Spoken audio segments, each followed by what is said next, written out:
Bonjour, moi je suis la comtesse Eilo Alfonso, à qui on rend hommage cette année dans le lycée de Valladolid qui porte mon nom. Je vais vous parler un peu de ma vie dans cette ville. Je suis née à Sahagún en 1915 dans une famille noble d'origine visigothique. Mon père s'appelle Alfonso Muñoz et ma mère Aldanza González. Et je ne me souviens pas très bien de ce qui s'est passé avant mon mariage avec ce métier qui m'accompagne, qui s'appelle Pedro Ansure. Et après notre mariage, nous sommes venus à Valladolid pour repeupler la ville. Et puis nous avons eu 5 enfants. Mayor, María, Urraca, Alfonso et Fernando.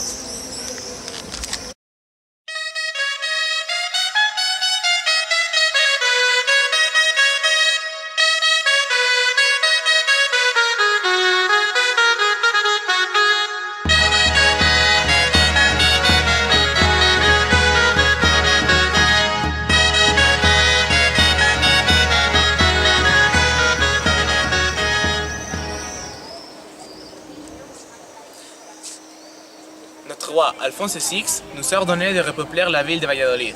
Dans cette situation, nous avons reçu les seigneuries de Valladolid. Bien sûr, cela a été l'époque de la plus grande splendeur de notre famille, dans laquelle nous avons fondé l'église de Santa Maria. Oui, cette église que vous voyez derrière nous va nous servir pour vous expliquer l'importance que la France a eue aux origines de cette modeste ville. Nous avons fait bâtir cette église au XIe siècle, mais la tour et le portail adossés au mur datent du IIIe siècle.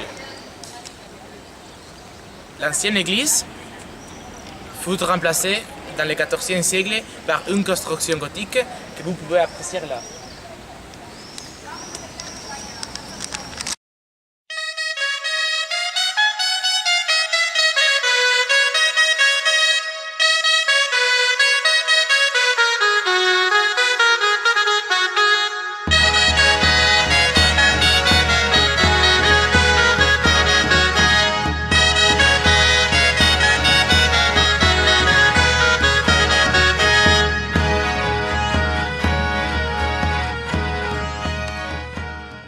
En effet, notre époque a été tout à fait versée vers l'Europe et ouverte aux idées venues d'ailleurs.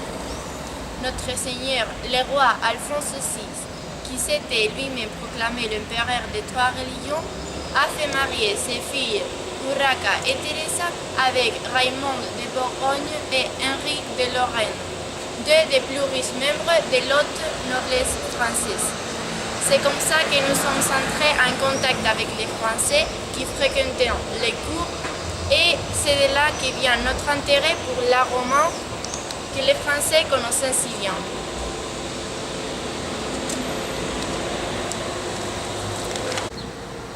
Moi, j'étais lié à la France par des rapports de famille, puisque la comtesse Justa, ma belle-mère, a prononcé ses vœux dans le couvent de l'ordre de Cluny, en France. Cela ne surprend pas que dans ces ambiances si éloignées de l'occasion et des visions et caractéristiques du Moyen-Âge. L'ave de l'église collégiale de Santa Maria la Mayor, dont les restes se trouvent derrière nous, a été le français Don Salto et les membres du premier chapitre sont aussi françaises. Cela montre que la France a été plus que présente aux origines de ces modestes villages et après deviendra une ville grâce à notre intervention et à notre intelligente promotion.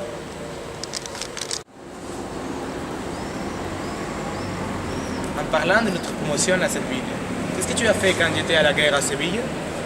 Moi, je ne me suis pas ennuyée, je ne m'a pas trop manqué parce que moi, j'ai eu beaucoup de travail à faire. J'ai ordonné de construire 2 églises, l'église de Saint-Nicolas et l'église de Saint-Sébastien, et aussi 3 hôpitaux. Voilà. Et bien sûr, le premier pont sur la rivière Pisuerga, là, je l'avais fait surtout pour toi, pour le dévier à notre fils aîné qui a été probablement empoisonné. Ça suppose une transformation de la ville et une rapide communication avec les villages de l'autre côté de la rivière Pisuerga. C'était trop gentil de ta part, mais je l'ai trouvé un petit peu étroit, donc je l'ai fait duplier. Et on peut voir ça si on regarde en bas.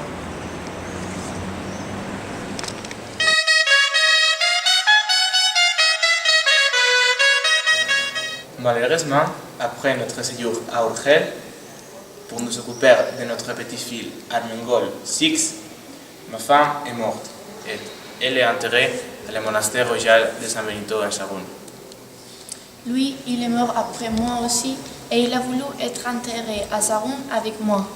Mais son rêve, finalement, n'a pas pu être satisfait et il est enterré là, dans la cathédrale de Valladolid. Mais comme vous voyez, on se retrouve là et à l'actualité pour fêter le 25e anniversaire de notre lycée IES Condesa Ello.